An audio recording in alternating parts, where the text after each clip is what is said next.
Jad and Rox.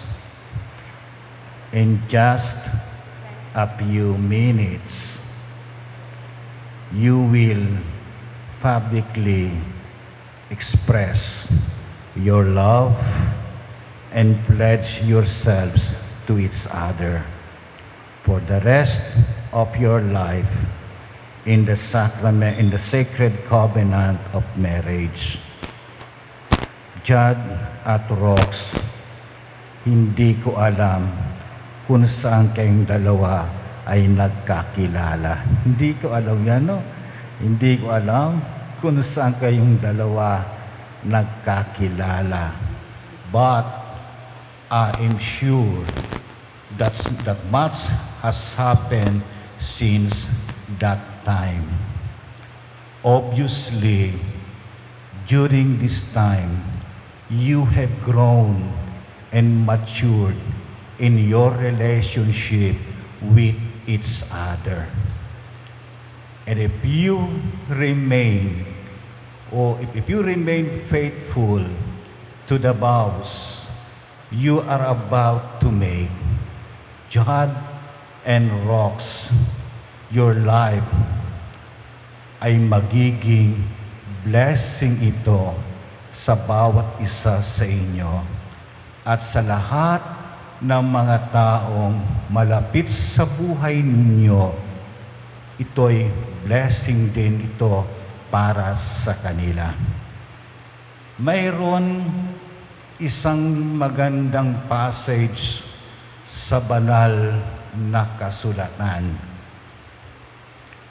I believe o naniniwala ko ito ay nagbibigay ng magandang advice o payo sa lahat na nagnanais na magpakasal o sa lahat na nagnanais na mag-asawa.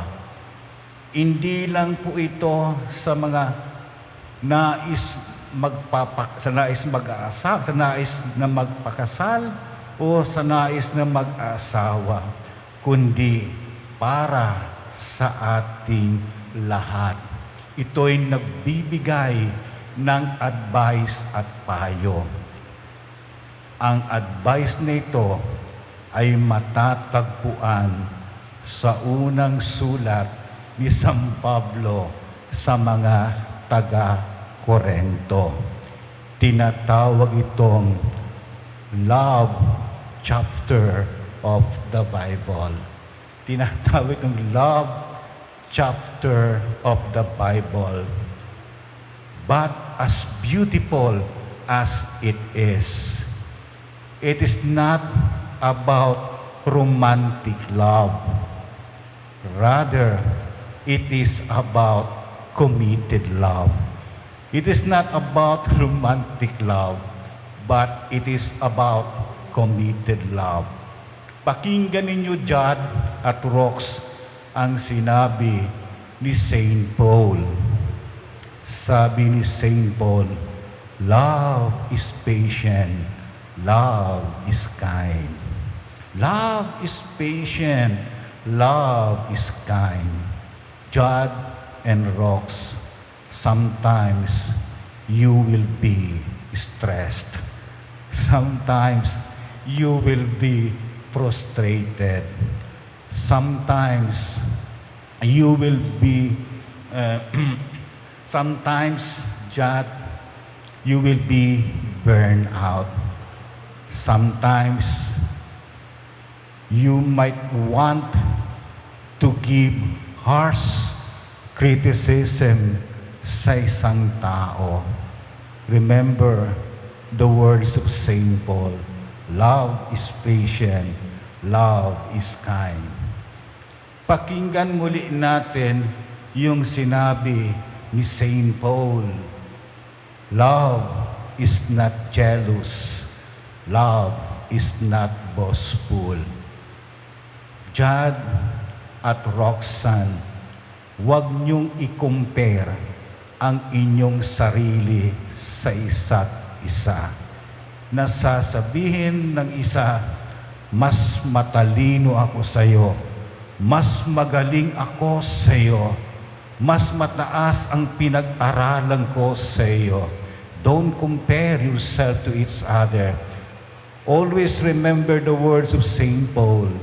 Love is not jealous. Love is not boastful.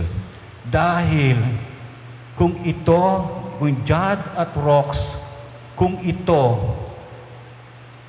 ay nakaugat sa inyong isipan at sa inyong puso, hindi ito productive. Ito ay destructive, selfish, and unproductive. Kaya upang ito'y maging productive, Jad at Rox, ang iyong pagsasama bilang mag-asawa, be proud of each other. Be proud of each other. Build each other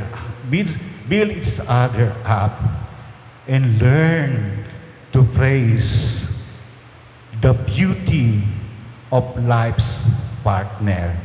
And lastly, Jad and Rox, na gustong ipabaong ko sa inyo bilang mag-asawa, ang salitang sharing, no? Ang salitang sharing.